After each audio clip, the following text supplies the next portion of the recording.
Hey guys, All in Crypto here, and welcome back, ladies and gentlemen, for another YouTube video. Today we're going to be diving back into the world or the realm of Polkadot. Polkadot is quickly becoming my favorite cryptocurrency. It not only is an extremely well thought out from a technological standpoint blockchain, but it has simply innovated the way that we look to build within the blockchain space. This layer zero concept is a truly revolutionary one, and it may see Polkadot become the choice for institutions. Earlier on, as a little bit of a side note, I was actually looking at Ethereum's market cap, and the thought always comes to me, why can't Polkadot accrue that kind of a value? And I do think that one day it will get there. That would give it a significantly higher price than where it currently is. And you've got to remember, what I'm going to do in this video is a number of things. We're going to be looking at Polkadot as a token because there is intrinsic value almost with Polkadot in regards to the fact that it is so central, the DOT token, to the Polkadot ecosystem. If you want to build within Polkadot, you need the DOT token. So we'll explore this a little bit more in this video.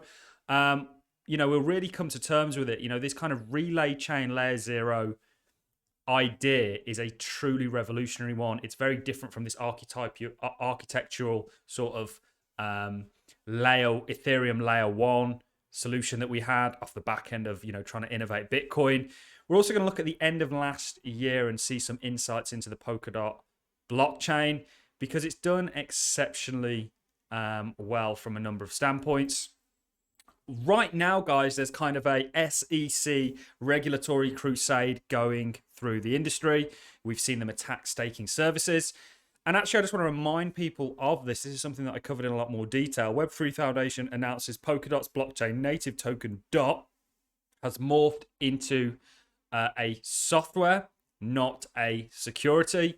So they got a huge green light here. We've also heard one of the major lawyers or law firms in the United States come out and say a similar thing. But where I really want to start off is with two clips from Gavin Wood. And then, of course, we'll look at the Polkadot price action, which is doing exactly what we set out for it in the last video. We hadn't yet had this pullback.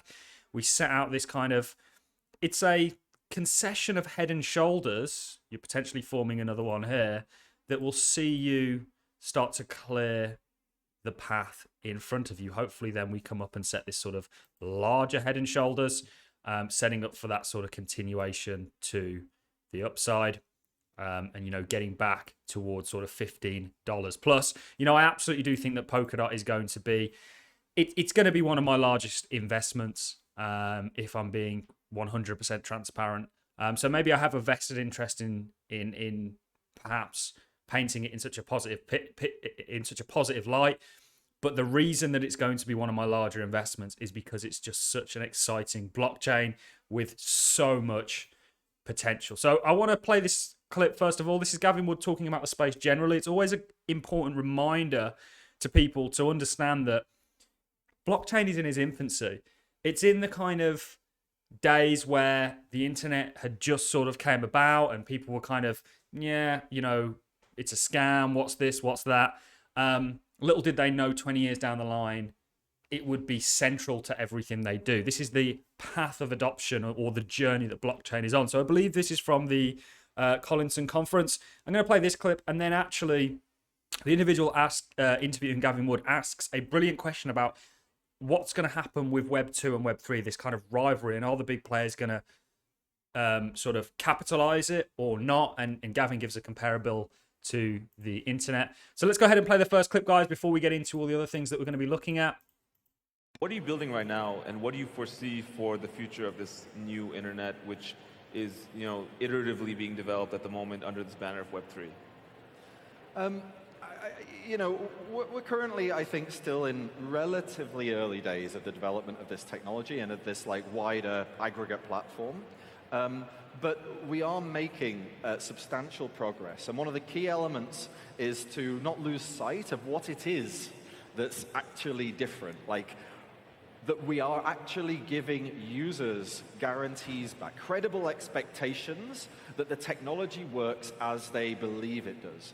And as soon as we start losing sight of that, as soon as we start As soon as Web3 becomes cluttered with these Web 2.5 platforms that kind of are Web3 in name but Web 2 in nature, then we start risking that the world will not change, that we will be beholden to these trust-bound platforms and the trust-bound service providers, the princes that this technology creates. So I think, for me at least, the coming like 5-10 years is really about staying on target, developing the technologies in their fullest, and ensuring that the technology that people use is actually the technology that they believe they're using, and that they're getting the guarantees that they expect.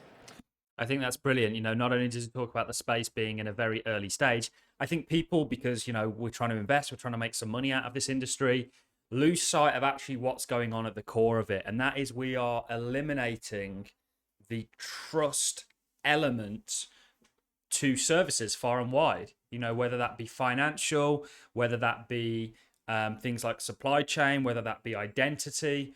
We are trying to eliminate a centralized trust me bro entity that nobody can validate. Polkadot is an open public blockchain that you can validate for yourself with a little bit of know-how. You can validate the chain to make sure what it says it's doing, it is indeed doing. And this trust element revolutionizes the entire game. This is why Bitcoin is so revolutionary, because essentially it's a accounting system, a unit of accounts that nobody can tamper with and everybody can verify.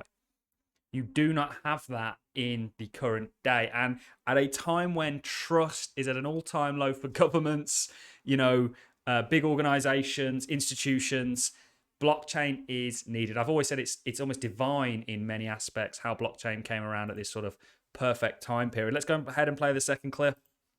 And then we'll get into a little bit of what else we've got to cover. But really, it's magical what's going on with blockchain. You know, this idea of smart contracts. So we all know Ethereum. I know we're all into our different layer ones and layer zeros or whatever it may be. But we all owe Ethereum a great deal. And Gavin Wood was actually the individual that coded the EVM. I couldn't think of anybody better to be leading a blockchain project. Necessary tension between big tech companies that are centralized as they exist and this technology, or can they cohabit? Can it be used by them? What's the actual dynamic here? I kind of see it as a bit similar to you know, the advent of the internet, the advent of the modern web. And you know, I remember like back in the late 90s, early noughties, people were asking questions of like, well, okay, the internet's going to revolutionize commerce, right? Does this mean that like the big high street brands are going to do most of their sales on the internet in the future? And it's like, the big high street brands, by and large, a few exceptions, but by and large, didn't move over to the internet, right? It was Amazon. It was an internet native company with an internet native attitude that was able to capitalize on this new technology. And I think it's realistically going to be the same with Web3. Yeah, the Web2 guys will eventually kind of see that, oh, hold on, like zero transaction costs. Yeah, this is probably like a useful thing. We kind of need to integrate this into our business model. But as individuals with a business model that is fundamentally based upon trust, upon a single centralized service to draw in the users and basically tell them, hey, don't worry about your interest, we got it covered. This is not going to be a particularly useful proposition in a world where trust is essentially commoditized. In the same way as those high street brands were not a useful proposition in a world that didn't need the high street anymore for commerce. Amen. You know, Gavin Wood is one of the brightest minds in the blockchain space. On a philosophical level, not just a technological one, you know, and this is never in our lifetimes are we probably going to get such an opportunity as the one laid out in front of us with the blockchain space and this technology coming about. And Polkadot is going to be a leader in this emerging market, in this industry. The DOT token is something that we've actually not spoken about in a great detail because many cryptos have tokens, but often the tokens are just there to make the founders money. Whereas Polkadot and the DOT token is central. So I just want to go ahead and read some of the uses. I see, certainly, you know, we've compared Polkadot with Cosmos. There is far more usage and utilization of the DOT token within the Polkadot ecosystem than for Atom within the Cosmos ecosystem. I'm not talking about the Cosmos Hub, I'm talking about Cosmos as this consortium of independent individual blockchains. You don't really need the Atom token for anything. That's why I'm overweight DOT against Atom, although I'm very optimistic on Atom, and there are a number of proposals that are going to be set forward. We will be exploring that on blockchain in a lot more detail. So make sure, of course, as always, you do hit that subscribe button. The DOT token serves 3 distinct purposes: governance over the network, staking, and bonding. Governance: Polkadot token holders have complete control over the protocol. All privileges which on other platforms are exclusive to miners will be given to the relay chain participants, DOT holders. So they secure the relay chain, which secures all the blockchains that are built on top of it, including managing exceptional events such as protocol upgrades and fixes. Staking: token holders keep the native the network secure and collect rewards by staking DOT. Polkadot advanced staking mechanism is designed for maximum decentralization and fair representation, rewarding good actors and punishing bad actors to ensure the network security. Bonding: new parachains are added by bonding tokens. Outdated or non-useful parachains are removed by removing bonded tokens. This is a form of proof of stake. Unbelievable, guys. And these are some frequently asked questions. There is a real need for the Polkadot DOT token. This is something that many other projects lack. Honestly, guys, I think I may be becoming a DOT maxi. No, I'm joking. I think there's lots of innovation going on in the crypto space across loads of different layer 1s. I think how layer 1s compete with layer 0s is through layer 2s, and they become like similar kind of ideology, I guess, with this layer 1 that is like the relay chain that, all these layer 2s cross-reference to kind of uphold their security, and they can deal with like scalability on their own behalf. And I'm rambling on now, guys, but the Polkadot design is a beautiful one that is innovating the entire crypto space. And we still don't know what model is going to win out, but I've got a hunch that Polkadot is going to do pretty damn well within it, and certainly DOT holders as a result of this. Talks about a number of things. I was going to go through all this. Maybe I'll just leave a link in the description. During Q4, daily active accounts and new accounts increased by 75% and 49% retrospectively.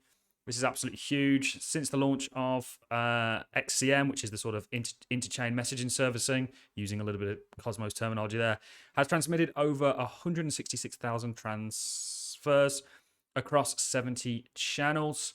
1 year on after the first parachain slot, and there are 35 slots have been won, and resulting in a total of 133 million DOT stake. This number is only going to grow, ladies and gentlemen. The Web3 Foundation went on a record to state that Polkadot native token has morphed and essentially is no longer a security but software. The next integration of Polkadot's governance, OpenGov, is live on Kusama. I'm looking forward to that coming on to Polkadot.